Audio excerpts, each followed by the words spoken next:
10 days for Mustard, guys. 10 days. It's going to take me... What is wrong with Amazon? They can't get me Mustard overnight. They get me... Dude, they've got me 20-foot HDMI cables and cat food and mac and cheese. They give me all sorts of things overnight, but they can't get me Mustard in under a week. What happened. What happened? I know what happened. It was stuck on that ship that went sideways in the Suez Canal, and that's why you didn't get your Mustard for 10 days. Brian. Yeah. Two things. Number one. Yeah. Oh, you love the thumbnail. Hold on. Don't get ahead of yourself. I'm ahead of myself. Number one, I just want to say that I loved Sean Layden before it was cool. Number two, I love the thumbnail, man. Great job. I'm going to give you an A, and just an A minus. Wow, you knocked him down one after you'd already promised an A. Not really excited. Not really excited about this. I love the thumbnail. Teacher, can I stay after class for extra credit? Why did that sound so sexual? Let's start this show. You tried to make it sound sexual, right? That's everything sounds sexual. Everything sounds.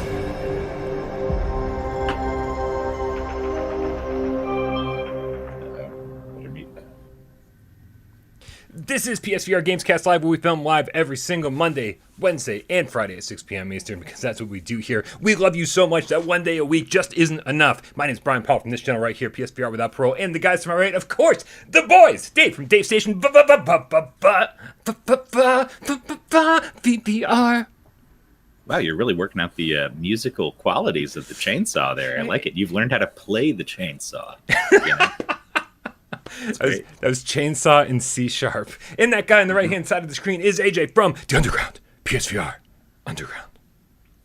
What is up, Brian? What is up, Dave? What is up, Game Cats? I'm so excited for today. Happy Friday.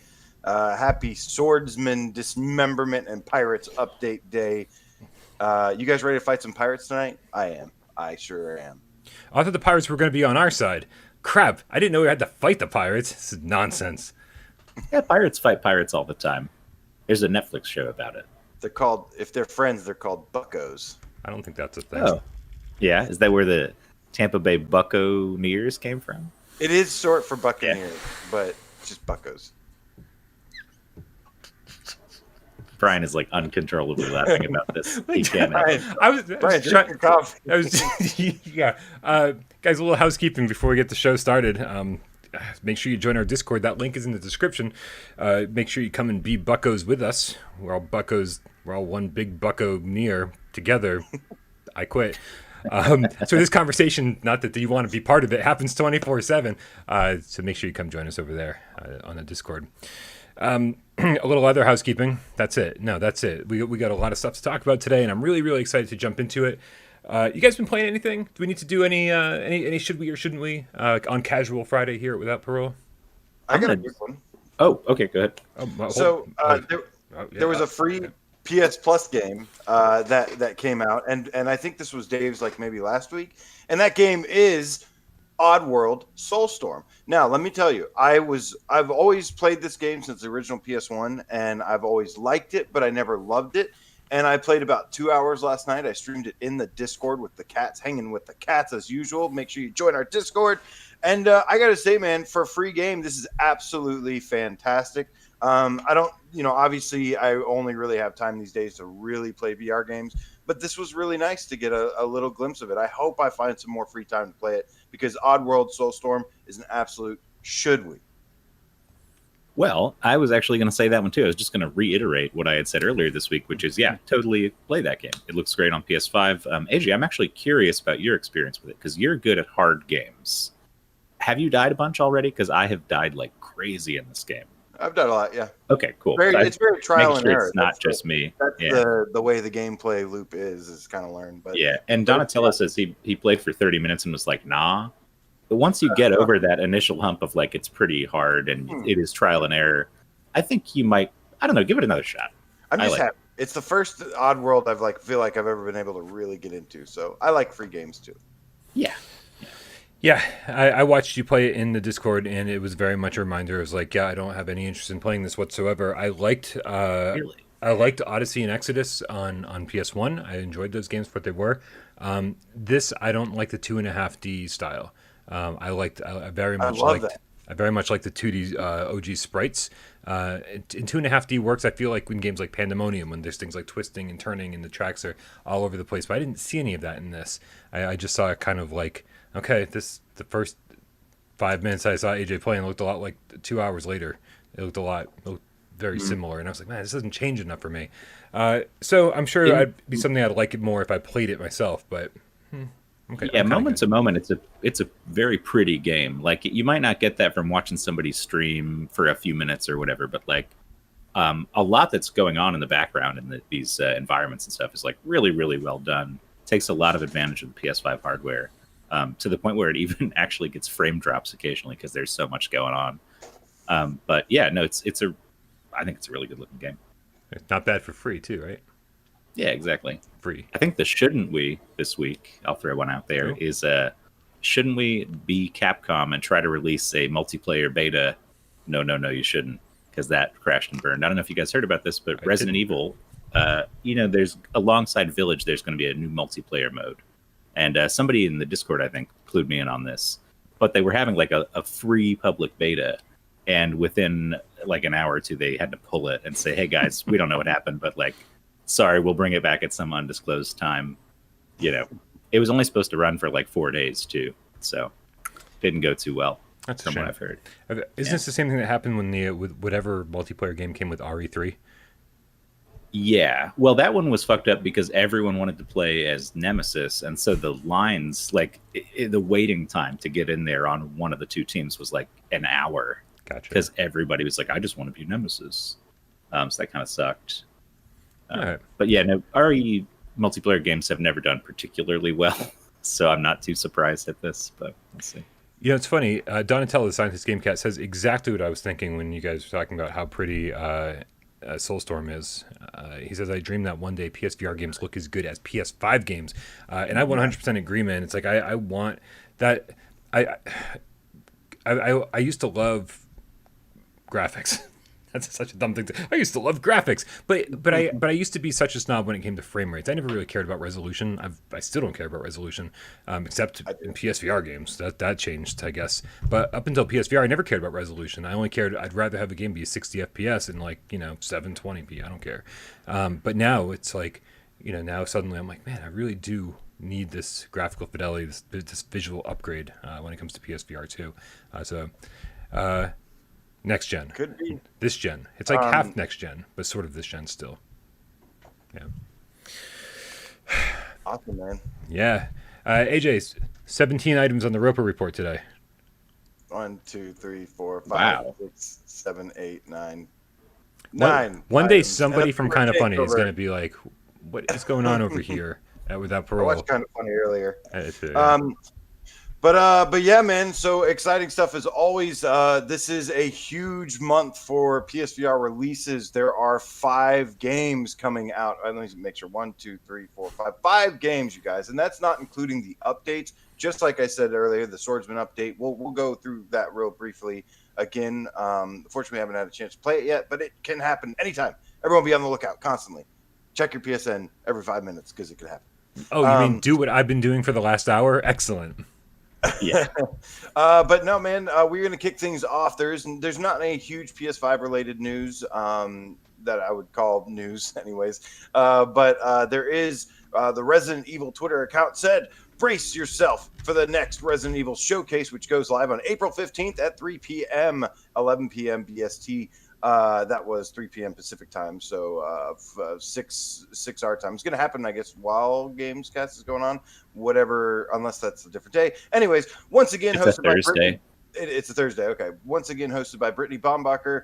Watch the teaser below for more info and the RE verse while you wait. So the significant thing about... Oh, we got AJ's nightly freeze. Yeah, it was about time for that, I'd say. Yeah. Good to get it out of the way And early. he's back. For sure. And he's back. Okay. Welcome back, AJ. We only lost you for a second. Well, this is, like I said, the last chance for the VR to be announced if it's going to happen. Yep. I think this is the final chance. Mm-hmm. Of course, I expect it to maybe be in the future with PSVR 2, but if it's going to happen with PSVR 1, Obviously, it still could happen post-launch, but this would make the most sense if we hear something here. So fingers crossed, guys. Yeah, I need to look up at that giant vampire lady in VR. Otherwise, I'll be unsatisfied with Resident Evil Village. Yeah, the whole tall woman thing, whatever her name is, it's been a little disconcerting. Like the fact that everybody's kind of obsessed over her. I was like, I don't get the attraction. People are like, oh, she's so hot. And it's almost not that. For me, it's like, imagine having a character standing over you who's that imposing, like in the game. Like, you know, the way she bent through that door to get through and shit, that's going to look crazy in VR just due to her scale. Right. You know what I mean? Yeah, I was definitely gonna double down on what you were saying. I wasn't accusing you of being a weird internet person and saying, well, you know, if you can play one-handed with the DualShock 4, maybe I will. But maybe can you remember the ASCII control pad from the PS1 days? It was like a RPG one-handed controller. It's like you could play. I was like, maybe we need one of those for VR. Yeah. But yeah, no, I was actually gonna, like I said, totally double down on what you were saying. You know, this is why I want BioShock in VR, generally, because not only do you get that sense of claustrophobia from Rapture itself, and you know, be like, man, and at any second these pipes could just fucking crash in around us, and we'd be flooded with water. Not only that sense of claustrophobia in VR, but also on top of that, the Big Daddies were huge. And so just like seeing that in VR, so I'm with you, man. I'm with you. Big. We need it's time to bring boss battles back to video games, and you know, make sure that they take up the whole screen or take up the whole environment, because in VR that's epic. So yeah, man. I just don't. Your Long Shadow says she's gonna step on us, Brian. Get ready to have something awakened in you. He's right. I don't think I have that kind of fetish. Like, very possible. I don't think so. I've explored many areas of my life, and that one has not been awakened yet. I have to grab this tip real quick from Red Rover, the effing Game Cat. $5 donation. Thank you, sir. Send Joe Grover right over. He says, "Can you imagine that tall lady in Doom 3? Her head would be very small." Yeah, her head would be so small. Yeah, right. Just be adorable. We'd be like, "Hi, tall lady. How are you doing?" All right. Thank you so much for the tip, Red Rover. We appreciate you. I guess it means we should probably get into the first topic of the day then, right? Oh, wait. We got tons of we got a bunch of news to go through. Just a couple of things going on here. Excellent. And the first one is, Brian, Minecraft got an update that you would like to tell us about. I mean, because you're trying to please somebody. God that damn. I don't know who it is. Everybody stay off of Reddit. That place is fucking cancer. That's all I'm going to say. Fucking Reddit is goddamn trash. It's where people go to die but get abused along the way. But yeah, man, it's like a story we've been following quite a bit for the last little while here is the Minecraft update that hasn't come. It was like basically broken for 6 months. We all played it at launch. We all thought it was decent, and it worked fine. And then some random patch came along, and what happened was, when you would bring up your inventory or go to craft or open a chest, any of these things that would bring up, like kind of a 2D menu in front of you, that would cause some major problems, because those menus would clip through the environment. And so here, I actually got a video here that can kind of compare things for you guys in case you're unfamiliar. So this is before. It does say before in the top left-hand corner, but it got cut off. So you'll see that you can. It's totally unusable. The inventory screen is totally unusable when you're in confined space, and this happens a lot in Minecraft. A lot of the times you're in caverns, you're underground, you're in places that it's called Minecraft. That's like by definition you're in an enclosed space the whole time, pretty much. Like right. And before this like unfortunate patch, everything worked fine like that. The 2D inventory screens would just always be on the surface, always be in the forefront of the environments. And sometimes it looked weird, because things that like shouldn't be in front of, like right in front of you, they are in front of you. Like, like it doesn't seem right, but at least it worked, and you could still access your inventory. And then of course, the update happened, and now so this is a video of what things are like now. So it still clips through the environment, but then anything that clips through the environment is now translucent or like semi-transparent, and so you can actually still see the rest of your inventory screen. I think it actually works better this way than the way that it originally launched, because now it doesn't throw off your sense of perspective. Now it doesn't seem like the menu is like strangely in the foreground when it shouldn't be. It's still exactly where it should be, and the environment is where it should be, and everything kind of works together. I think this is like the perfect solution. I don't know why it took 6 months for it to get fixed. And I think, and along with this fix came another bug that causes paintings to disappear. So like whatever they fixed with one thing kind of broke the other thing. So, fucking Mojang, man, or fucking Microsoft. It's like, this is, at least the game is playable now. I know there were a lot of people in our Discord, a lot of people in the comments that were really, really upset about this because they were just getting into Minecraft and they were really excited about it. And then it was like, oh, can't even really play it, once you get outside once you get away from the outside world, like the big vast open plains and stuff. You try to go into a house, you try to go on the ground, it's fucking unplayable. Yeah. No, unfortunately I don't really play Minecraft. I can't say that I'm like super interested in this or anything, but I will say, whenever stuff like this happens, y'all quit. I'm talking to you, internet, by the way. You guys quit blaming fucking Brian for this shit. It's not his fault. So fuck off with that. Got your back, Brian. Hey, it's funny. Like if anybody doesn't know what we're talking about, we do our best. It's like we get when people email me and DM me and private message me all sorts of things all day, right? And I take all of that into account. And I say, and I try to go, man, a lot of people are concerned about this thing or that thing or whatever thing. And if enough people are interested in something, I'm like, it goes pretty high to the top of the list. It gets prioritized pretty quickly. I will tell you, the hundreds and hundreds of emails I've gotten over the last 6 months and DMs and everything else, 2 people total reached out to me about Minecraft. And so I was like, wow, a lot of people don't care about this. This must not be a very big issue. But yet we still did our absolute best and covered it on PSVR this week. We removed Minecraft from the top 25 because we called it essentially broken. And we said it was not fair for us to put it on the top 25 list. And we did our best to educate you guys and let you know, hey, if you were thinking about buying this, now isn't the time. Wait for it to be fixed. I don't give a fuck about communicating with Mojang and Microsoft because they're too big and they will not listen to us. So I don't care about that. I care about educating you guys and letting you know what's going on with the games that you might be interested in. That's where my concern lies, not with telling Microsoft that they did something wrong. They're like, who the fuck is this guy? They don't give a fuck. And so anyway, so that's sort of where this is all coming from. And I got yelled at. This reminds me of an old Beat Saber problem we ran into a few times where they'd update the game and then like the height scaling was off and everybody's like, I'm missing blocks I shouldn't be missing. And they couldn't figure out how to fix it for like a couple months. Firewall's also been here too when lobbies were broken for like weeks at a time and they just didn't have a fix and nobody knew what was going on.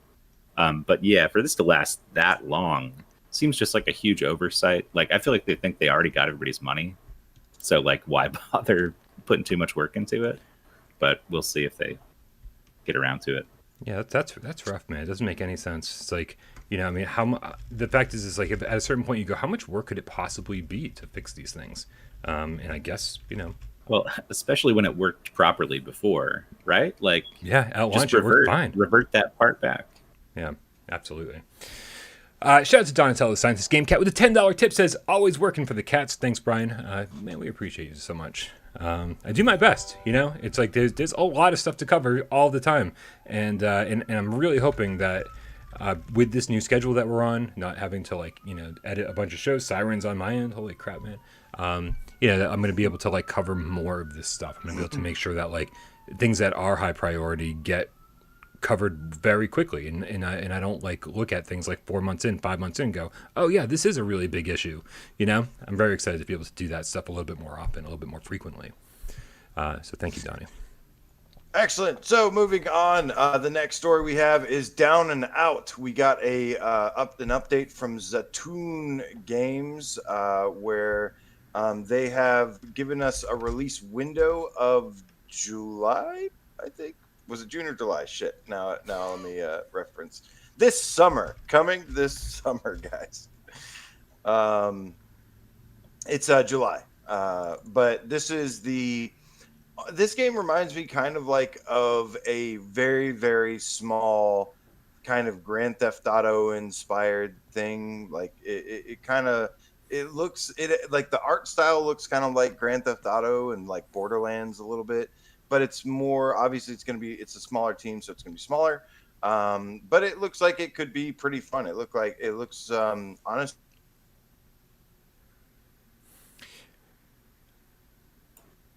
Well, it happened again then, didn't it? Okay.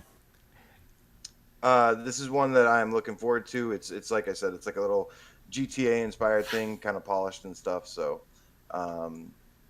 looks decent. Yeah, they took out all the references to bum fighting, which we've discussed, and they say it offers a fresh take on the fighter genre while also offering a thoughtful glimpse into the hard lives of the homeless and poor. So hopefully that is true, and hopefully they're not just still playing for a joke like it seemed like they were. But I guess we'll see when it comes out. I feel like they went too far in the other direction. A thoughtful glimpse into the blah, blah, blah. It's like, come on now. It's like, all right, did you really change the messaging of the entire game? I mean, maybe. It's possible. Maybe they're like, wow, we really screwed up. Let's fix this thing. Shout out to Hasib Mirza in the chat with a $20 tip. Also testing the barriers, testing the limits of our tip window. He wrote, off topic, but 2 months ago, I got laid off due to COVID. We're sorry to hear that, man. Today, I got hired on with a significant raise. Just a reminder to everyone going through some stuff to keep their heads up. You never know how things might turn out. Congrats, dude. Oh, yes. Everybody get a big round of applause for Steve. That's awesome, man. And thank you for spreading that message because, we've been beaten down several times. We keep coming back, and we wholeheartedly agree with you, man. Never give up. Yeah, man. It's been, obviously listening to like all the community and hearing lots of stories like this. Some people it hasn't bounced back for some people yet, and so we're very, very happy that you're there. So yeah, for absolutely anyone who's not there yet, I really, really hope that you're on your way. We love you guys so much. Thanks for the donation, Hasib.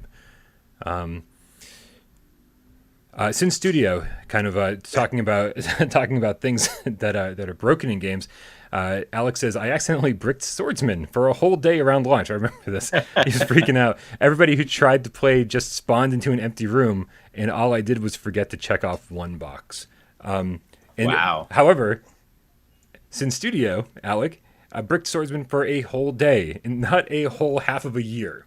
So, so you're killing it compared to Minecraft, bud. Good job with that. So I mean, down and out. I mean, so I'm sorry. The updated release date was what? That this was the news story, July. right? July. Okay, that's fair. I'm curious to see where this goes for sure. I don't know if it's going to ultimately be anything I care about, but honestly, like, it's trying something different. Like, I'm looking at the trailer, I'm like, I guess we haven't really seen anything like this. Which is crazy, things like this, and then you see things like Fract, you see things like, there's tons of games where you're like, how do we not have games like this? Even games like Runner that we just previewed recently for, PSVR2 from True and Pixel. I'm like, it looks amazing, but how do we not have games like this? And so, we're finally kind of getting a game like this, and and because of that, I'm sort of excited to play it. Absolutely, man. I think I like the art style. I like the gameplay and the way it looks. And, I'm hoping it's good. Yeah, absolutely. All right. But now it is time to turn our attention to this month, the month of April. As we have stated before, we have a whole lot of games. This is a pretty stacked month, actually. And, we'll kick things off with today. We have the Swordsman, Dismemberment, and Pirates update. If you haven't checked the trailer out, make sure you go take a look at that because it looks absolutely amazing. I showed my brother, and he was just like, oh my God, like the Dismemberment. He was so excited about it, and his eyes lit up when he saw the arm get chopped off and the dude slap him with the arm and stuff. There's just so many cool features. Cannot wait to check this out. I know it's in the process of being uploaded right now. It got a little delayed, but it's going to hit tonight. So really exciting stuff there. I don't know how I feel about your brother getting that excited about the Dismemberment. That doesn't seem right for some reason. Like, maybe he shouldn't be that excited. He got frozen again, so we'll never hear his response. We'll never know. There's no way to find out. Say it again. Say it again. I don't know what's happening. You're definitely struggling over there a little bit. But I said on Dave's old PC. Yeah, that's my old laptop. So it's worth noting, I think, that Alec is in the chat And we're waiting on that patch. Alec, what are you doing hanging out in here? Get on that. Well, he can't push it faster. But I'm Alec, just kidding. If it does finish, make sure you let us know in the chat here. Oh, absolutely. Yeah, keep us posted, and let us know if you get like an ETA or anything. How's it looking on your end? Because people are curious for sure. Yeah, man, that was we had a last minute change of thumbnail because of your game, sir, your game. But no, if it does go live during GAMESCAST, then you guys can just vamp for like 20 minutes. I'll go play the game, capture some footage, and come back and we can talk all about it. We'll make it Can't happen. You just pop it into OBS? I don't know. Can't you just give yourself a little window in OBS and we'll talk shit about you while you play? Dude, Streamlabs crashes 24/7, man. I don't want to push the boundaries any further. All right, guys. Swordsman. Obviously, all sorts of great things here. The reward for the boss fight, when the boss fight is the gunblade, which I don't think gets talked about enough. I think we are very, very focused on the pirates themselves and the decapitation, the dismemberment. But man, that fucking sword looks awesome. How crazy do you think this is going to be? Yeah. How much do you think this is going to change gameplay with a sword that fires a gun? It looks super satisfying. The only thing that I think is I get a little disappointed when I see this stuff so heavily featured in a trailer, because I'm like, oh, that's what I want to play with. But to get it, I have to beat the boss. And I've never beaten a boss in this game. It's just too hard. I'm not very good at it. Yeah, I don't, or at least not like a final boss or whatever. All you got to do is level up, man. You got to just fight a little bit more, and then you dump those skill points in and get strong enough to get easier. Yeah, all you got to do. I mean, maybe that'll make me do it. Yeah, finally. Yeah. If anybody's still in the same boat as Dave, all you got to do is beat the second boss first, because all the bosses are like relatively tough. But once you level up a bit, beat the second boss. He's the one in the snow, kind of like around the little forts. He's got the sword that shoots electricity out of it, and then suddenly, all the other bosses are really easy. So that's your cheat. Get that weapon first. Get that boss weapon first, and then suddenly. That might be a difficult boss to beat, but then all the other bosses are crazy easy, unless something got patched and no one told me. That's my cheat. So, but yeah, I do think this is going to change things up considerably, right? I mean, like we suddenly have. Dude, all this game, Dismemberment was a game changer for this game. Was a big game changer. It's a $20 price point. It already had like $20 worth of content, if not more. And yeah, all I needed was Dismemberment. Now we're getting. A pirate ship level with like special effects and pirates and a boss and a gun sword and a mythical sea monster. Dude, absolutely huge game changer. That's why there's people like picking this game up like crazy now. All they needed was Dismemberment.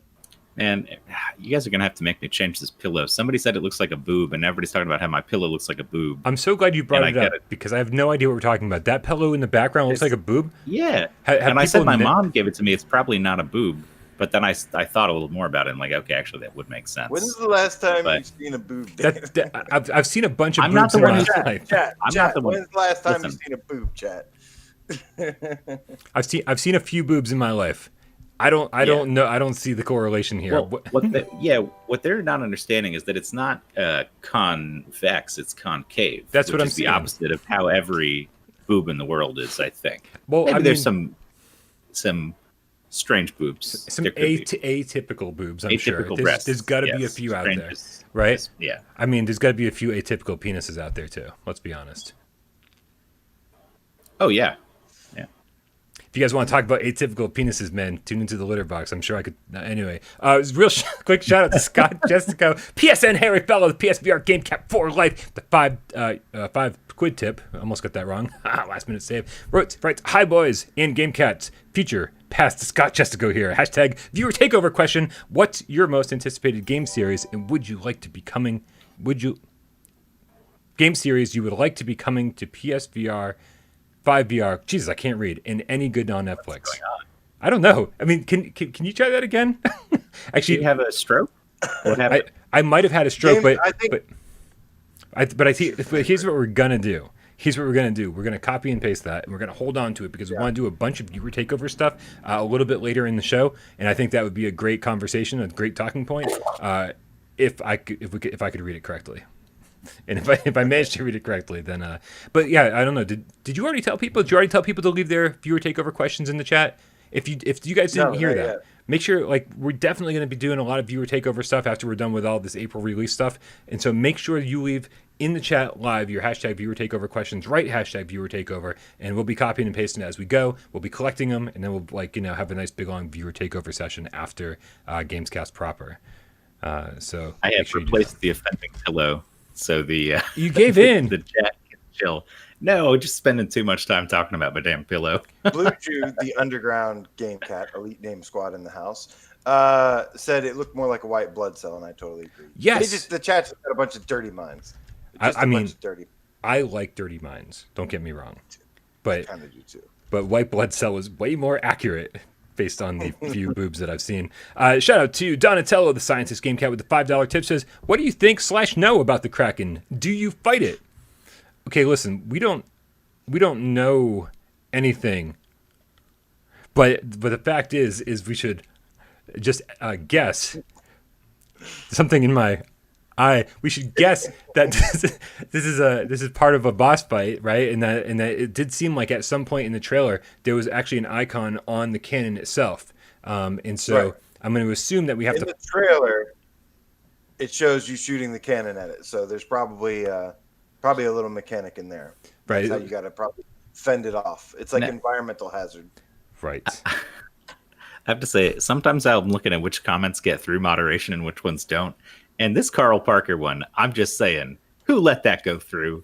I did not. I'm not going to read it out loud, but you know what I'm talking about. I did not. Actually, I'm glad that one made it through. Oh, damn it. It's gone. Oh, damn it. Okay. Well, all right. It was a brief moment in time. Yes.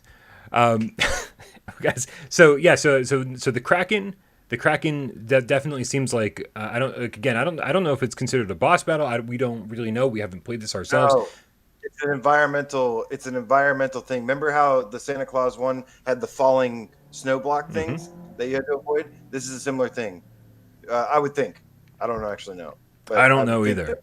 There is a boss fight, I believe, a pirate boss. I do want you to guys know that I'm winking only in jest. I haven't played this. I don't know for sure. Alec has told me only like in probably the same things that he told you guys about it. And I mean, you guys are like game cats. I haven't asked too many questions. We haven't gotten too deep into it.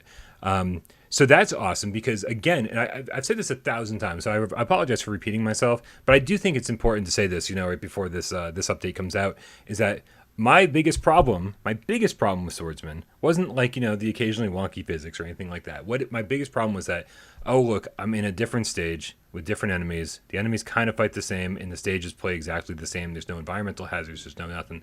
And then next thing you know, we got the claws boss fight with the glaciers falling off the side, and it was like, okay, well, this environment is totally different, and now we have this, which is radically different. So I mean, right. It definitely listening to feedback, and I'm excited, man, because this is the first environment that I'm like really really excited to play in. So I can't wait to see how this all looks in VR. On the trailer, looks fantastic. Yeah, I think some people had complained in the past. Like one of the few things I'd heard as a complaint was the environments just seem like kind of static backdrops. There's nothing too exciting about switching from one to the other because they're all just like window dressing. But in this one, it looks like there's actual, mechanics involved with it and stuff, which is cool to differentiate. Yeah, I'm liking it. Absolutely. So that should be coming out very, very soon, within the next couple hours, hopefully. Everything. Yeah, Sin said, Alec was in here. He just said recently that he is watching us while he watches the patch get deployed. Okay. So the patch is being deployed. Hopefully we're more entertaining. I can only imagine watching a patch get deployed is like watching paint dry. But yeah, man, that happened tonight when it goes live. You guys streaming it? I'm going to be streaming it. We all streaming together? Triple stream? Across the stream? Triple stream. I mean, across the streams. Yeah, I mean, only if that's what we're planning on doing. I wasn't going to stream because then nobody would watch AJ, let's be honest. I mean, they could watch me and like watch me get my ass kicked, or they could watch AJ like just defeat the thing on the first try, and like that's way less fun. Yeah. You decide. All right, so moving on. Next week, April 13th, you guys, La Tuesday, Alvo. It's real. It's being released. What? It's actually happening. It is coming out on PlayStation VR. That can't be right. What's Terry Lowe going to complain about now? Doesn't make any sense. But yeah, no, I know. Terry, your days are numbered. Tilo, right? Tilo. Absolutely. We knew him back when he was Terry. We knew way back when. But yeah, man, exciting times. I literally was just playing the beta again earlier, and I'm honestly, we're gonna do like a rating scale, like a hype without Parole hype level scale for each of these games. See which ones we're most excited about. Well, then Swordsman, 1 to 10. Let's do that before we move on. What? How? 9. Wait, hold on. 9. Level 10 hype is like Resident Evil fucking Village hype, and 1 is like Good Dog Bad Dog 2 hype. Like you're at 9 with the Swordsman update. Yeah. Dave? No lower than an 8. I'm like 7.5. It looks exciting. I don't know. It looks cool. I'm just not very good at the game, so it's hard. I play it and I'm like, oh god, I still suck at this. So I'm actually going to, despite the fact that I just gave DJ a lot of shit for this, I'm going to agree with him and say 9. But here's the reason why: it's fucking free, man. I own the game, right? It's like it gets really high up there on the my god, I'm really excited for this because I already own it. It's like I don't have to blow any money tonight to have a fun time. I just have to go spend some time with Dave's pillow. Nothing. It's fine. It's fine.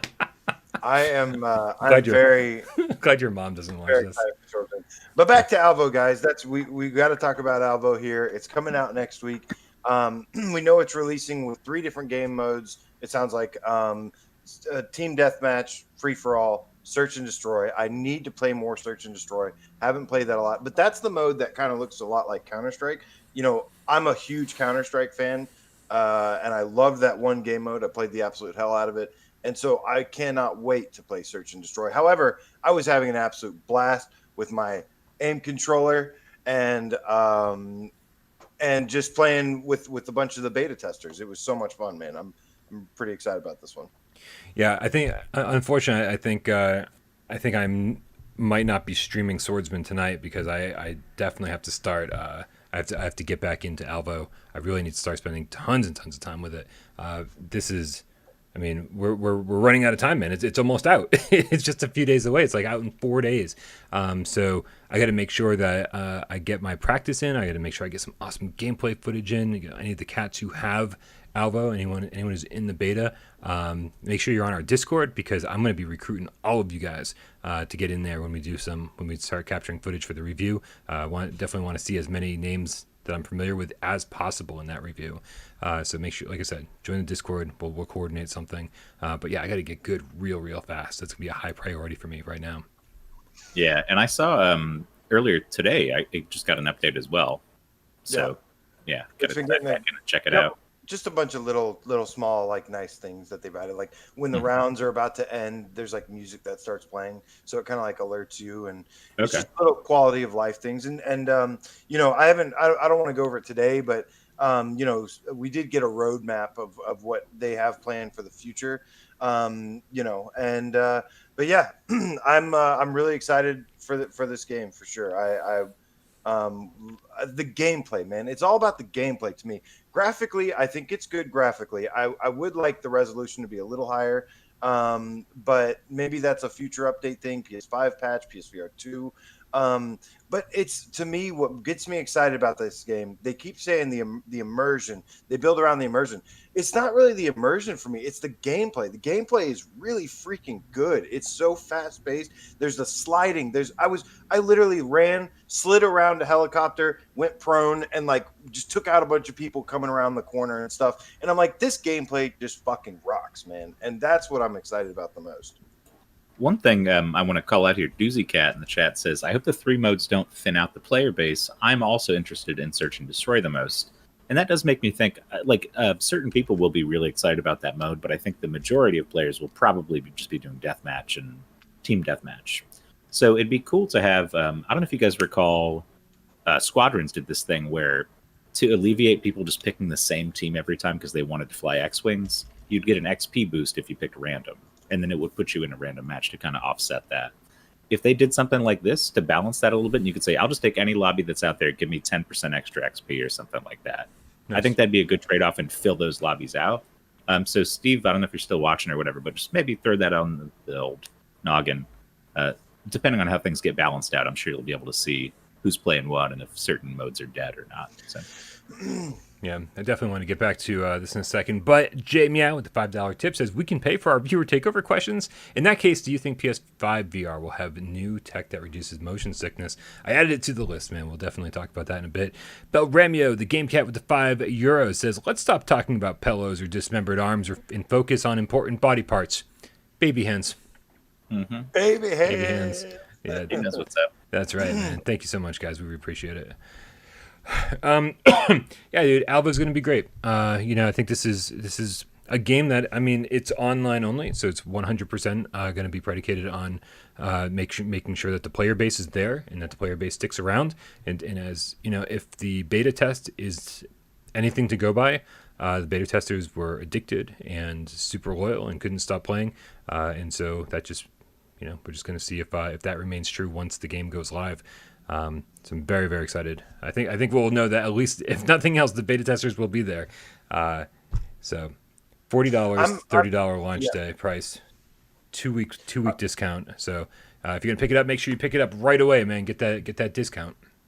I'm happy about the discount. I definitely it would put me in a really uncomfortable position to try and if it was $40 without the launch discount, I'd be like, I think. Even 30 is kind of high for me, but it's like you can justify the 30. There's enough content, enough quality there to justify that, and replay value, gameplay value. Like I said, they put so much love and care into the gameplay, and I think that was a super important part for this game. Also, the new maps that will be coming and stuff. There's already new maps that have been added during the beta process that have made it better. So really exciting stuff. Yeah, 100%. Hype level? 9. Another 9. I'll do like an 8.5, I guess. Yeah. I'm at a 9, mostly because, dude, I keep seeing comments from people who are like, I didn't get in on the beta. I can't wait to try this out. And like, I'm so excited to like be there day one and be playing with those people who are like, this is all brand new to them. And, kind of like exploiting some of the secrets that I know and some of the hiding spots where I can, maybe get a few extra kills and totally cheat my way to victory. Yeah. 9 because of the gameplay and the weapon variety, and because, people loved Firewall, but they didn't like sitting in the lobbies and stuff, and that's not going to happen in Alvo. So 9 for that and the modes and stuff. Yep. What's looking at the release schedule? What game comes after Alvo? After Alvo, we had something that you have to keep constantly reminding me because I forget it exists, and it's called Altdeus. It is on April 15th. It comes out, and it is a sequel, follow-up to Tokyo Chronos. Yes, but it's supposed to be much more involved, much more interesting. There's actually like some sort of gameplay, I think. And, I might still be sitting on a review code for this damn game, which I need to check out because I think I asked for one. Yeah, you guys know full well that I was not a fan of Tokyo Chronos. I love visual novels as long as the subject matter is good. But, man, like for a VR game, it just didn't have any kind of interactions. Didn't have any reason for it to be in VR. There was a lot of just like static images. There was like one moment where they took advantage of VR, and that was in the first 3 minutes, where like some guy takes you by the throat and like holds you up, and you're like, oh, hey, that's kind of cool. I'm in VR, and that's effective. And then never again for 15 hours, and it was not in English. So you're not only are you sitting like in the midst of conversations for hours and hours and hours and hours on end, but they're not even dubbed. So you're reading text in VR for hours and hours and hours and hours. This would have been Tokyo Chronos would have been a great Vita game to curl up in bed with every night. Not a good VR game. The story was decent. I actually enjoyed the story, but I couldn't enjoy the game because of the way it was presented. It does seem like the team learned a few things, and they're talking about controlling a mech and like way more branching paths and that kind of stuff. And so I'm very curious to see how many lessons they learned, or if it's just all, if it's just all PR speak. No opinions from the peanut gallery. I'm thinking about it. Like, okay, so let me go ahead and give you my without parole rating hype level scale. Sure. I'm going to say 3. Okay. Maybe not good dog, bad, but I am definitely. I think every time he freezes, we should sing a song and do stuff. Sure. If you get to do like a mech and do some gameplay stuff, yeah, then I'll be excited. But right now, it's not my style of game. It has to prove it to me. Did we get a price on this for PSVR? Because it'd probably be the same as the Steam version. Well, right? You would think that, but and it does appear to be the case. It does look like it's going to be $30 as it is on Steam. But it was Tokyo Chronos was $40 on Steam, and we got Tokyo Chronos for $50 on PlayStation VR. So there was a $10 price hike. I'm dropping my hype level to 2. But you're overcorrecting here. I think you're overcorrecting. But it does look like it's going to be $30. So it looks like another lesson learned. So fingers crossed, man. If they learned all their lessons, and my hype level's around like a 6 or a 7, this could be a lot of fun. This could be the first visual novel in VR that I've enjoyed. But we'll see, man. We'll see. Seaman. I want Seaman in We'll VR. see, man. Let's see, man. Leonard Nimoy. I am totally Dave right now. I'm just gonna have to deal with it for today. I do apologize. I don't know why it's happening, but let's move on.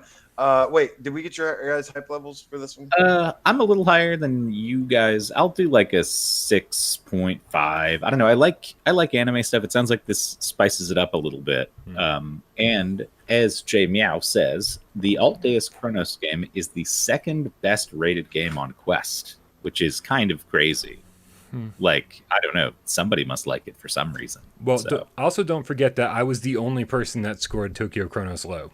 Everybody else was like, "This is the best," blah blah blah blah blah, and I just saw amazing review after amazing review and went, "What game did you guys play?" Because it's definitely not the same one I played. So, yeah. Weird. So this might be another story there. You know, this trailer is just riddled with awesome quotes from a lot of different sites, and I'm like, at this point, I'm like, I don't know what games. I don't know who I agree with anymore, because it seems like I very seldom agree with most sites out there. So, all right. So that's April 15th. And I guess April 15th is actually the day something else special is kind of happening, right? I'm more excited for the Resident Evil showcase than I am Altdeus. I mean, I'm more excited about the potential disappointment than I am Altdeus. Yeah, we certainly went back and forth. We talked a lot about whether we should be streaming Resident Evil Village, the announcement, and see if it's something that we're interested in doing, if the cats are interested in us doing, and it was like went back and forth. It was like, how many times can we stream this thing and just be disappointed, right? Like, how many times can we? It's like Charlie Brown in the football, right? Eventually, you're just like, you got to learn your lesson. And but I was like, the game is out next month, man. It's like this is the last lesson we could learn. And so we've done all these streams, we've done all these live streams where we watch the presentation, we desperately wait for them to announce something about PSVR. They don't do it. We come away, no matter how good the presentation was, we come away a little bit disappointed, and we're like, but this is the one, man. Like, this, if it happens this time and we're not streaming it, I'm gonna be so disappointed. Maybe like, I'd rather be disappointed and do a stream than to miss the chance of being excited and getting to share that excitement with you guys. I mean, it is at the same time we used to do GAMESCAST. That would be 4 shows in 1 week. Well, don't worry. If you're busy or you need a day off, I mean, by all means, I'll sit here and fucking do it myself. I'm definitely not asking you guys to spend yet another day with me. I think we already do this pretty frequently. Yeah. Moving on. Wait. But Imzadi said that he feels like Brian needs hugs, and then he gives me a hug, and I really appreciate that, because I really do need a hug. Thank you. Thanks, Imzadi. Yep. All right. So on the 20th, guys, April 20th on 4/20, we've got Mask Maker VR from the developers of A Fisherman's Tale. Tail? Yeah. Is that what it's called? Indeed. Fisherman's Tail. Correct. But it's a TAIL, or was it TALE? I don't know. That's all. That's the joke, I guess, right? I mean, it comes out on 420, guys. Like there's got to be people over at Interspace going, "That's awesome, man." Like, we got the release date we wanted. It's like this wasn't accidental, right? This is the ultimate game to smoke a little bit of pot and fucking, lose yourself in this trippy little world. This doesn't seem like an accident to me. Am I wrong? So we're publicly accusing these devs of being potheads. Totally. Right? Or knowing their audience, one or the other. Got it. Knowing the people most likely to buy it. Yeah, absolutely. This looks like the perfect game to like lose yourself in. It seems like really tranquil music and kind of like I wouldn't say it's an abstract world, but I would say it's a very creative world, and I think it's something you could totally lose yourself in, whether you smoke pot or not. Right, you could just like lose yourself in a fantasy world, which is something that like I feel like I haven't gotten to do in a while, honestly. The last couple Charm games were like bordering on what I was looking for, but not quite getting there, not lasting long enough to even like keep me entertained. So this might be what I'm looking for. I don't even smoke pot anymore. So one thing I really like about this game that I've seen is there are a couple different environments. I like the way the environments look. There's like a beachy looking one with like some huts above some crystal blue water. There's a foresty mountain. There's like a jungle, and then there's like a snowy level. So I'm really hoping for that Metroidvania thing, mechanics that we've heard of. But yeah, I'm looking forward to exploring and seeing these environments because, even though I wasn't crazy about A Fisherman's Tale, visually it was pretty pleasing overall. It was very nice looking, I thought. Yeah, absolutely. And the Metroidvania style stuff that you mentioned, this is great, man, because like A Fisherman's Tale was so linear, so straightforward. Like the thing that you have to do right now is the thing that you have to do right now. You certainly weren't just like wandering around doing random things and then coming back and seeing like what avenues had opened up. And so anytime someone says the word Metroidvania to describe a game, it makes me think it's a little bit more open-ended, and it gives you a little bit more freedom. And then once you do get a new ability, it's always fun to go back and like sort of re-look at the world that you've already explored in a new light, because you're like, oh, that thing over there that I thought was insurmountable is like, oh, that totally makes sense. My new power allows me to pass through that, so that feeling is so rewarding in games, and I hope that Mask Maker delivers on that. Love that stuff. Yep. What's your guys' hype level? 1 through 10. 6.5. I know I just said a lot of good things about this, but I didn't love Fisherman's Tale like a lot of other people did. And the fact that it's coming from the same team means like my expectations are tempered, but I also do feel like this is a bigger game and will do those things that I've been talking about. So I'm at like a 7, and I really hope that it surpasses all of that. How about you, AJ? I hope it surpasses it. I'm at about a 6, because, yeah, same reasons. I'm hopeful that it'll be better than Fisherman's Tale because I wasn't crazy about it, and it's just okay. It's also not my type of game, but overall it looks decent. I want to give it a fair chance. Always got to give a game a fair chance, but unless it's Altdeus Beyond Chronos. Yeah. Well, this is an actual game, so I'm pretty excited. Well, that's supposed to be a game too. Yeah. We'll see what happens. Belrami, the game cat in the chat goes, is there a mask that gives me jetpacks?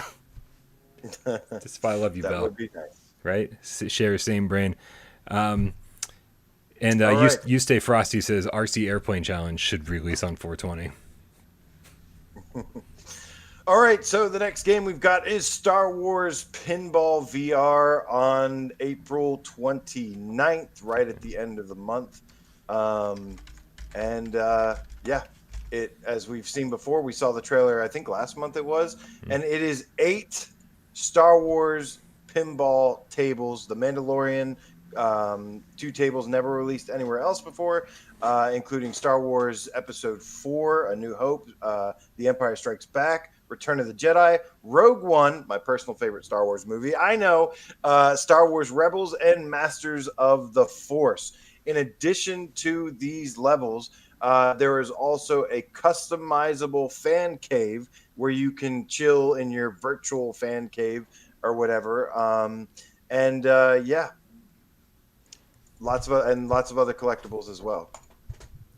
I'm pretty hype about this one. I know Alvo is exciting. I'm really excited for this too. I've played some of the existing Star Wars pinball tables, and they're pretty good. I have them on Switch, but it's cool to see some new ones because I watched all the Mandalorian and all that stuff. And obviously, I love the way they've done in the past with the Pinball FX2 VR, the way the whole environment reacts around you. And like if you're playing Jaws, you look down and you see Jaws spinning around you and circling you and stuff. So I can't wait to see what they do with that for all these Star Wars stages. There's bound to be X-Wings flying by your face and shooting stuff like while you're playing and all kinds of cool stuff like that going on. So for me, hype level is like pretty high on this one, like in the 8-9 zone, because I just love Pinball FX2. I like Star Wars. I will definitely buy this day one.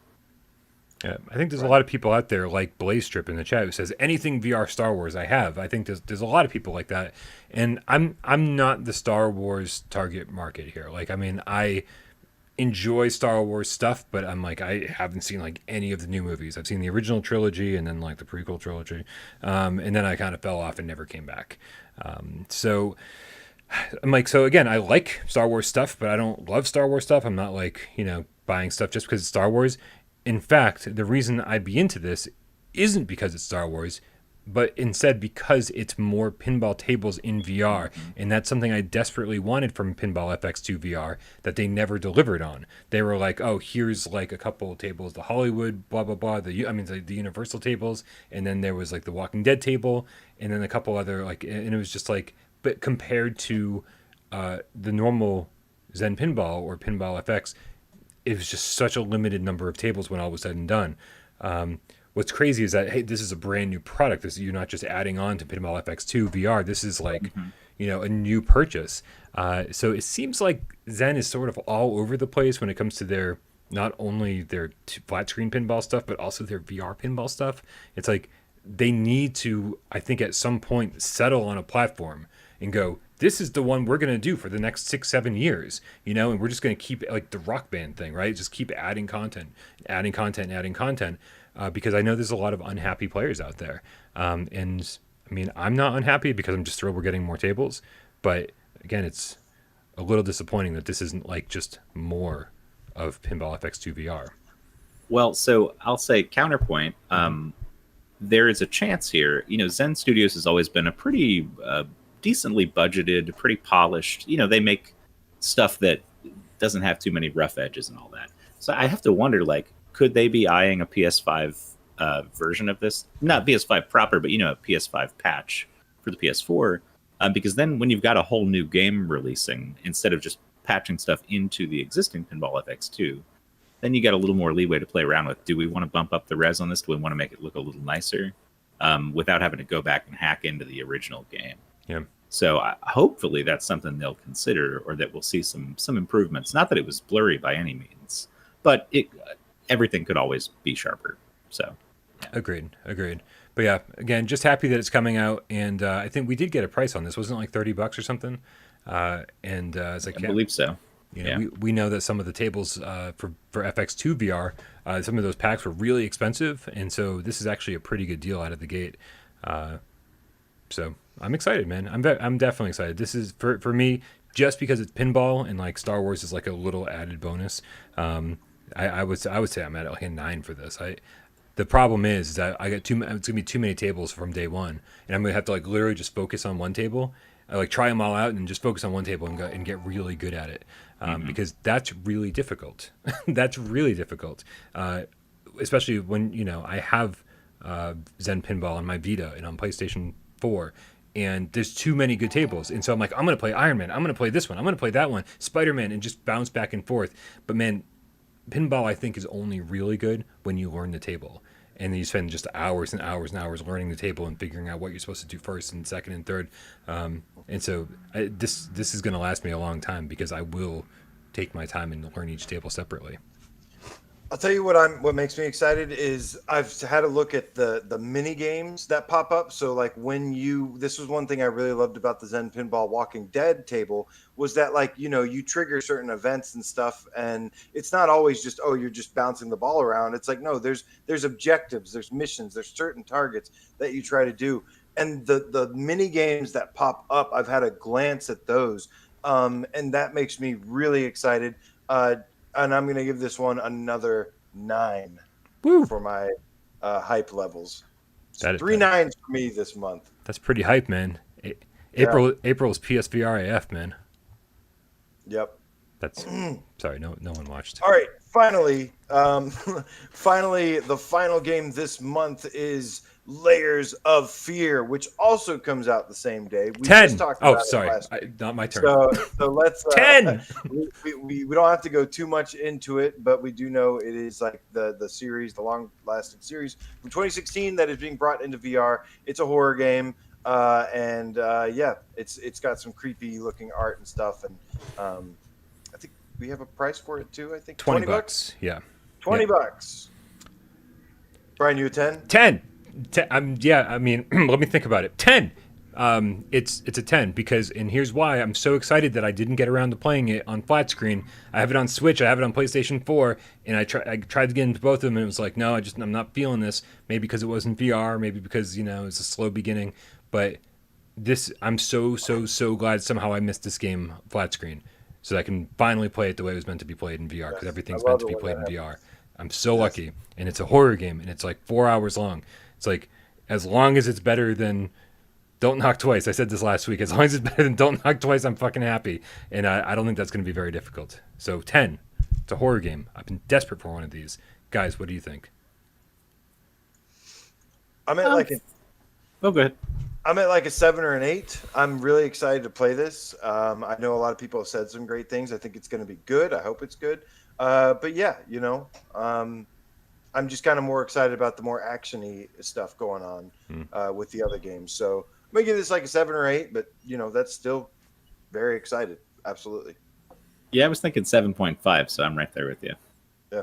Somebody called me the CEO of 0.5s earlier, and I think that's probably true. I like it. That's great. It's a very important title to have. It shows I have a balanced opinion, because I can't decide on whether it's a 7 or an 8. I think that makes me the CEO of 0.2s. Like, most of my reviews are something 0.2. Why? Because it's just a little bit better than the integer. Just a little bit. All right, but that is it for the month of April that we know about. Keep in mind that constantly we get updates. We're still waiting on the Beat Saber multiplayer. We're still waiting on like a bunch of other updates that could happen. So that is just, there could be announcements. All these games were just announced like earlier this week. So can I butt in just for a second? I'm sorry. Jay Meow called me out and said, you said that 10 is RE8 hype. This is not RE8 level hype. Now, Jay, it's right. I do want to clarify something. Because yes, you're absolutely correct, but also we know this game is coming out for PlayStation VR, so it automatically gets a higher jump than RE8 currently. Until RE8 actually gets announced, this is way better than that because we know it's coming. And also, $20, man, $20, right? Price has a lot to do with everything. Yeah. So you combine those two things together, and you're practically at RE8 level hype. So you're doubling down. You're saying it's still a 10.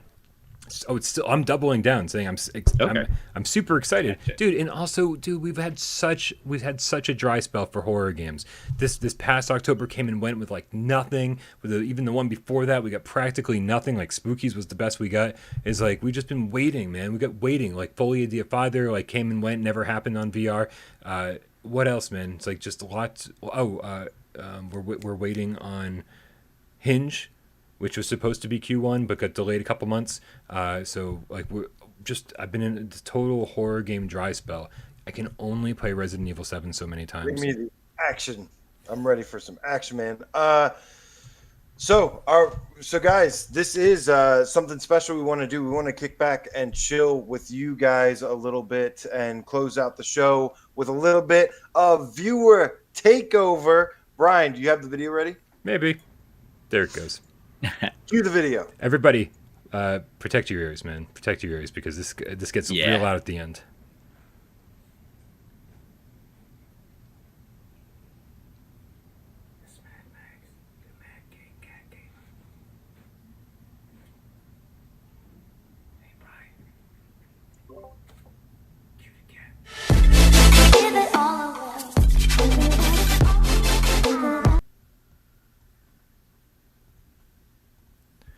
There we go. That was Mad Max the Game Cat. Witness. I accidentally have the timer up here. Let's get rid of that timer. Yeah, guys. It's definitely. Again, we told you guys to keep submitting your viewer takeover introductions. We want to make sure that we keep doing viewer takeover, whether it be an official or unofficial part of GamesCast. So make sure you keep sending those in, and of course, keep submitting your viewer takeover questions in our Discord, which you should be a part of already. But if you're not, make sure you click the link in the description below. Go to the viewer takeover channel and leave your hashtag viewer takeover question there. We will find it. I promise you. Also. You can do that under any video that we have too. Hashtag viewer takeover, all one word. We'll do a quick search before every show and find those too. Leave it anywhere we can see it. And send your intros to withoutparole@gmail.com. Yes, but you guys can actually, we're going to be keeping an eye on the chat, grabbing any great questions we see. Just if you have a question you want us to ask or a topic, feel free to put hashtag viewer takeover, ask your question. We'll get to it. We're going to kick things off with some from the Discord. We've got Mick Coles, the shape-throwing cat, says hashtag viewer takeover, hashtag like a pro. With the PSVR2 having one USB-C cable, could you see this being compatible or modded for PC VR use? This is one thing that I have said before, and maybe not compatible by out of the box for PC VR use, but I think having a replaceable cable that's just a standard USB-C cable is going to be awesome. Because if you can get like an extension one, you could buy a 20-foot long cable if that's how much room you want, or you can just have a shorter one if that's how much space you got. And just to be able to go to the store and replace it with something that's not proprietary. You don't have to send it to Sony if the cat chews on the cable. That's been a problem. The beep is on my end. Sorry. McQuaid called me out already. I was at the I saw the fire alarm come. I didn't know what it was for. Where's Tornado? That's what it's for. But yeah, I think I lost my train of thought. But I could see it being modded for PC VR use for sure if it's got a universal cable and a universal interface. Especially because in the past you had to do all this weird shit to get the tracking things to work with Trinus VR. This has inside-out tracking. It could pass that info to the computer. Probably some interface there. So maybe. But I think the main thing that's going to be exciting is just being able to swap out the cable if something happens to it. Hopefully that's the case, because that would be great. Brian, you want to go next? You want me to answer this one too? Go for it, man. So I think that it's going to be something similar to the regular PSVR, where people are going to be able to find some software that kind of makes it a little compatible, but I don't think it's going to have the full functionality of PC use. It's going to be some kind of third-party software that somebody develops, and it's not going to be as good, because Sony wants you to buy their products, and and they usually have that for, it's not open source software usually. So, yeah. What about you, Brian? Yeah, I don't see Sony wanting this to be a thing. I know we've seen comments before from people saying it would be amazing if Sony could dominate the VR market and even make their PSVR2 the one to use on PC. But I guess that's sort of true. It's sort of true because they don't tend to sell this stuff at a loss. They sell the PS5 at a loss, but they so far have never sold the PSVR 1 at a loss. From day one, they sold it for profit. So they are making money on the sale of each one of these things. And so it's not like unbeneficial to them to be selling these things to people who aren't buying games for it. And maybe the tech alone, you get into PC VR gamers' hands and they're like, this is really cool. Maybe I do need to play this on my PlayStation 5. Who knows? But the fact is that most of the money that they're going to be making off this is actually coming from software.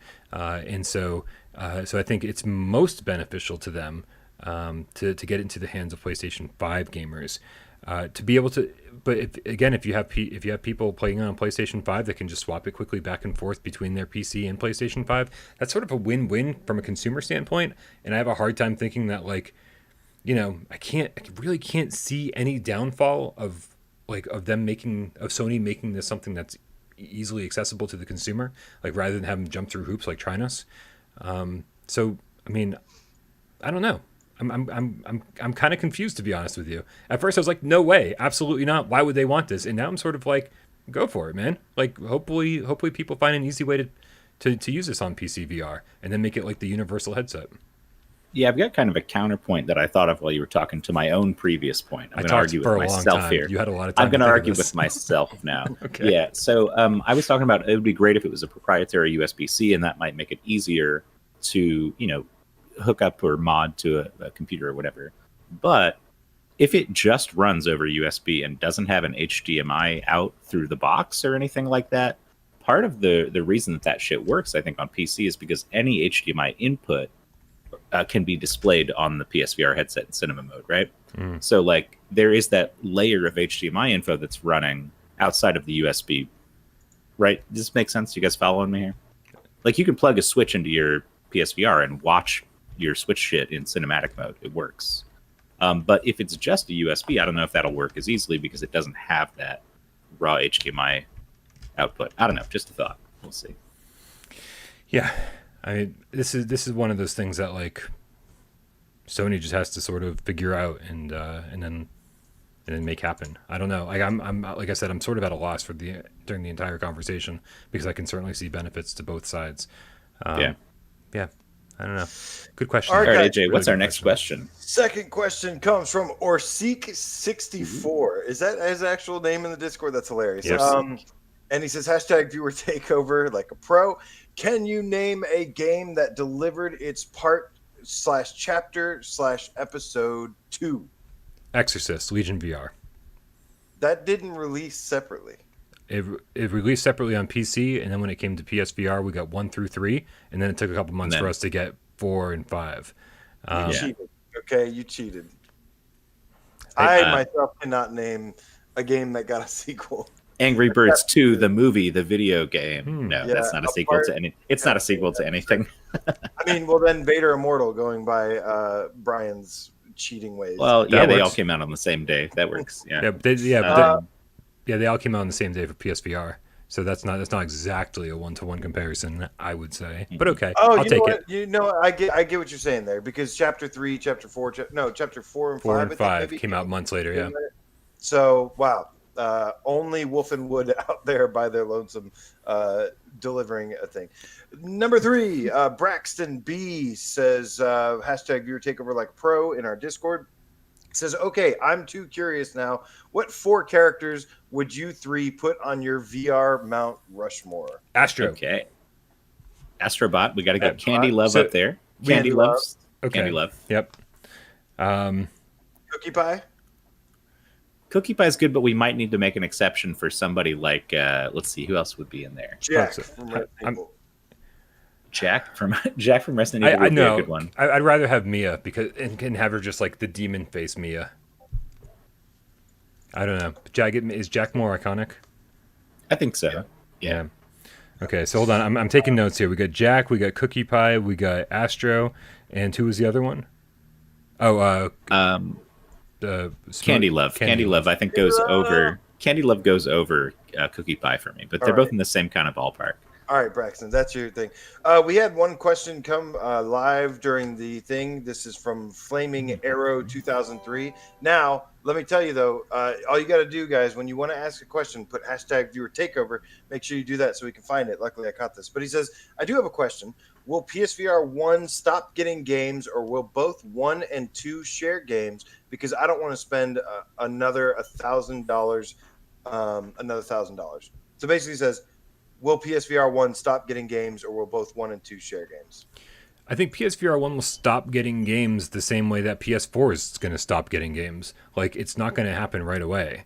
The PS4, there's just too many PlayStation 4 gamers out there for any developer to say, we're jumping ship, and we're going to go exclusively PlayStation 5. There's obviously going to be a few devs that do that, but, especially for games that have been in development for a while, like, I don't see games like, Undead Citadel just suddenly going, we're PSVR 2. That's it. I think they want to capitalize on all the games. But give it a year after PSVR 2 is out, and I think that you're gonna start seeing those games that are on PSVR 2 exclusively, on PlayStation 5 exclusively, and you're gonna go, damn, those games look so much better than the games I'm playing. Those controllers, everyone's talking about how much they feel better. The adaptive triggers, the tracking is so much better, and you're gonna want to get on board. As much as we love, as much as we love PSVR 1, like, time is limited. So some people are obviously saying Quill ought to be on the Mount Rushmore, but I think if Quill was seated between Jack and Candy Love, I would feel bad for Quill that's a rough spot to be in, you know. Our next viewer takeover question comes wait, from. Wait! Don't you guys didn't have opinions on the PSVR 1-2 thing? Yeah, maybe They're just trying to blow through this thing. Yeah, let's share what's your opinion, Dave, on that? You think PSVR 1 games will stop, or they will share, or what? There'll be some games that share, I think. It really depends. Like, it's weird. The only sort of template we have for something like this in the past is Quest 1, Quest 2, and Quest 2 supports all Quest 1 games and vice versa. There is no difference. But this is a much bigger leap. This is a much bigger shift. Whole new controllers, all this stuff, running on a different platform. I have to assume there will be some games that devs will say, hey, you know, if this thing's coming out, let's actually just spend our time on a PSVR 2 version and like release the best version we can and just skip the PSVR 1. Games that work on both, that are simple and don't require a lot of inputs or a lot of graphical fidelity, I think we'll probably still see on both, but there will be a shift over to 2 when that's a feasible thing for devs to work on, and I think. So I'm really excited because we have a bunch of awesome games coming out for the rest of the year that are going to be amazing. I'm super excited.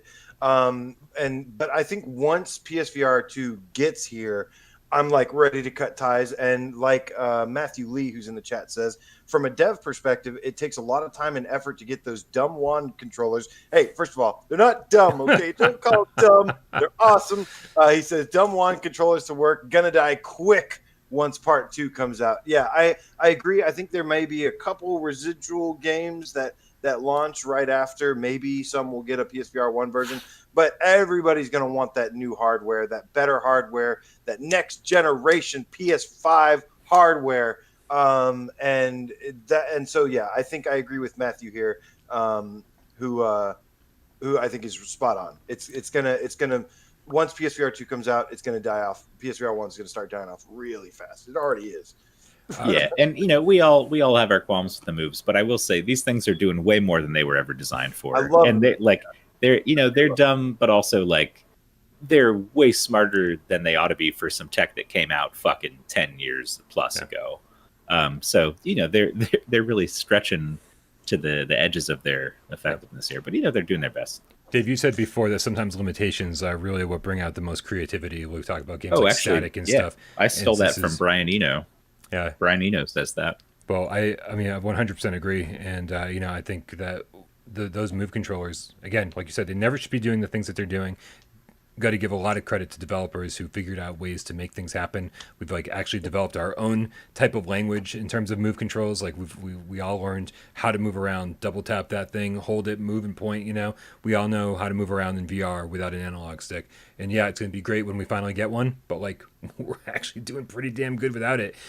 Guys, before we move on to the next topic, I do want to give a shout out to Looper the Game Cat with a €5 donation. Says modern desktop displays use USB Type-C instead of HDMI, so I think it's pretty standard. That goes back to our PSVR2 PC headset talk. Yeah, and I didn't realize that either. I've got an old desktop display that's just got DisplayPort and HDMI, I think, but it doesn't have any USB-C stuff.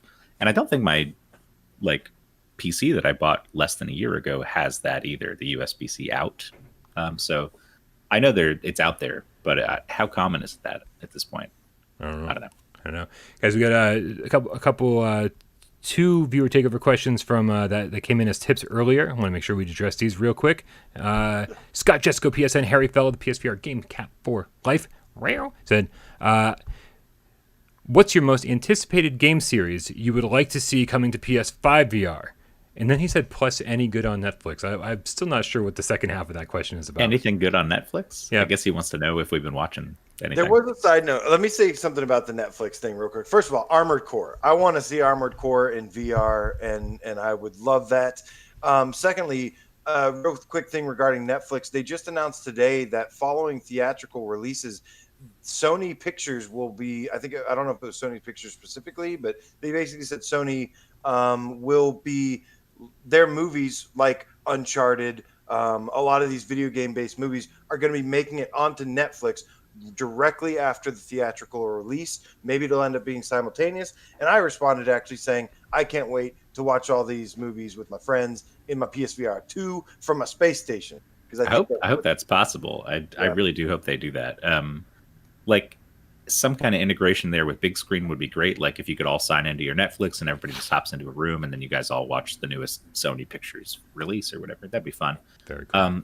It is interesting they're doing the opposite of the HBO Max thing, which is release it the same day and keep it for a month, and then you don't get it anymore after that. Whereas this is like you get it a month after, and then you keep it. So interesting to see how different streaming services are doing that. Getting back to Scott's question. Yeah. He does say most anticipated game series you would like to see coming to PlayStation 5 VR. So it's a bit of speculation or a bit of guessing, a bit of hope. And I think you guys know how much I love Immortal Legacy, and that story is so crazy and all over the place. I would love to see a Naughty Dog game. I would love to see an actual Uncharted game. I love Immortal Legacy because it's like the closest thing we have to Uncharted in VR. I'd like to see an actual Uncharted in VR, like with those kind of production values, with that kind of storytelling. It would be amazing. It'd be like, okay, this is what I wanted from Immortal Legacy. I'm just going to throw Horizon Zero Dawn out there because obviously we've talked about this before. Bow mechanics work really well in VR, and the scale of those creatures, like seeing one of those things up close, I can't imagine how much more terrifying that would be in a fight to have like a literal massive, cybernetic dinosaur running around in front of you. It's one thing when you're in third person and it's kind of out in the distance and stuff, but the scale of those things would be really good. Similarly, Titanfall, I would love to see Titanfall. Ooh, yeah. Titanfall would kick so much ass in VR. It's got wall riding. It's got all kinds of like jumping from a mech to being on foot. It's already first person. Yeah, that would be a good one. Lethal Weasel, our good friend Wes, wants Infamous. Donatello says RE8 is the only answer. J Meow wants Astrobot 2. Old Darth says Half-Life and System Shock. Yeah, some good picks there. Infamous is such a good choice, man, because I can just see that using the controllers and like as you pull the triggers to like to use the thrust that comes out of your hand to just kind of like hover over the ground. I could just feel that with the adaptive triggers, with the rumble, and Insomniac kicks so much ass with locomotion systems, even flat, but they've done it with Stormlands. Some people have played Stormlands out there, I know, and that locomotion system is super satisfying in VR, and I think that that's like one of the things that they've been constantly known for, constantly good at. Like Miles Morales and Spider-Man feel really good because of the locomotion system. So does the last one you just talked about, Sunset Overdrive, same way. Like I love Sunset Overdrive, dude. Yeah. Okay, guys, just to close out the show, we've got J Meow, who wrote, "Do you think PlayStation 5 VR will have new tech that reduces motion sickness?" What do you think? I think refresh rate and increased graphical fidelity will help a lot. So like if everything is running closer to like 120 hertz, 120 refresh rate, that is going to be huge. I think it's possible because even Quest 2 is saying that they're going to target 120 for some games. And if the Quest can do it, I'm sure the PS5 can do it. So if we get those kind of upgrades, I think that's just built-in motion sickness eradicator right there. Because a lot of it is just that little delay between your head moving and what you're seeing. It's like almost imperceptible, but it does, your brain feels it. And you got to get used to it. So I think that will be huge.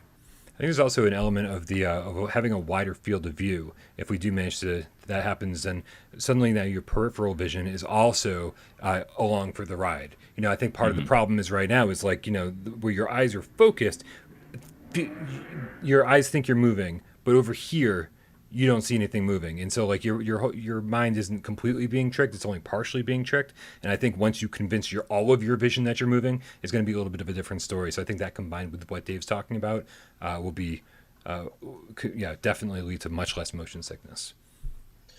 Absolutely, they've already gone on record saying that they've designed a lot of things on PSVR2 that were learning. That they learned from PSVR 1. They learned from their mistakes, essentially.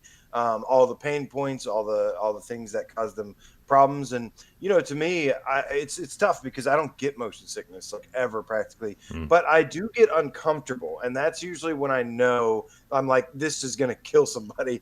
And usually it's games that are blurrier or have lower frame rates or just really have like a weird look about them that isn't necessarily like super clean, like something feels off. And so yeah, I think all of this is going to be implemented as much as possible when it comes to the hardware. But the other side of it is going to definitely have to be the software and development side as well, and the optimization. So yeah, well, that's going to be teamwork here. That's what I was actually going to harp on for a minute here, is that a huge part of this is just game devs figuring out what works and what doesn't make people sick without going overboard on comfort features. Right. So, like, we didn't talk about this yet, but I think some people were curious about Swarm. I played some Swarm last night, and that's a game where you should be feeling sick. It's like Windlands level. You swinging around like crazy. Right. Like, there are times when you can attach to a thing and just end up circling it like this, like in a swing, which ought to be sickness inducing, and it's really not. And that's not just a me thing with my legs. It's a thing where everybody in the store, all the reviews say, man, I'm not even that used to VR and I still didn't get motion sick. Like, how'd you pull this off? And I think that's just a matter of like devs getting better at knowing what works and what doesn't work as the hardware evolves and as the platform evolves. So, regardless of what they do to the hardware, it'll just get easier to play these games, I think, because we'll understand what works and what doesn't. I can't believe your should we or shouldn't we was Oddworld Soulstorm, but yet you played Swarm.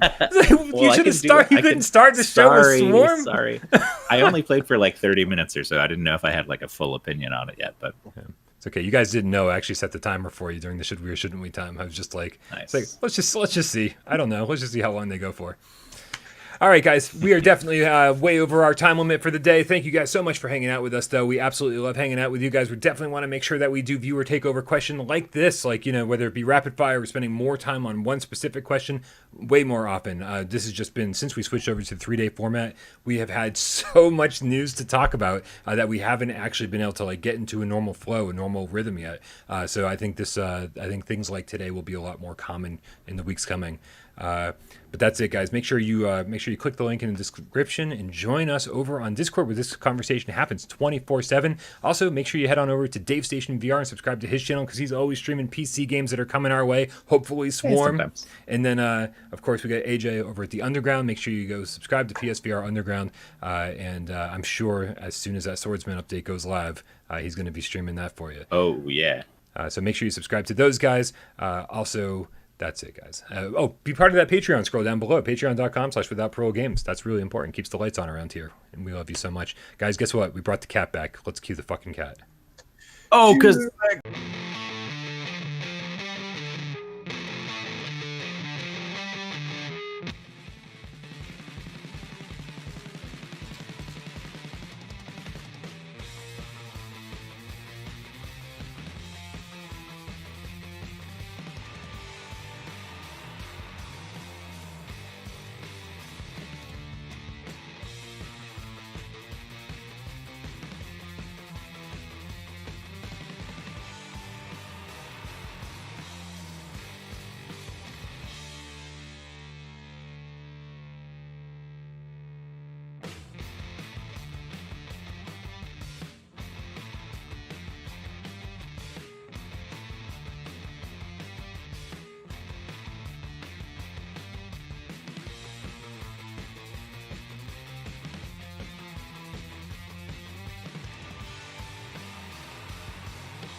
Gameplay. Decepticon. Ah, yeah. Matthew Lee, thank you so much for joining us. Silent Evil 999. Who else we got? Defunct Bomb, bro. The Game Cat. Thank you so much for dropping back in. I think that's it. Blaze Trip. Have a good blazing trip, my friend. Happy 420, man. Happy 420. Thank you guys so much. Love y'all. Blue Chew, the Underground Game Cat, another elite name squad.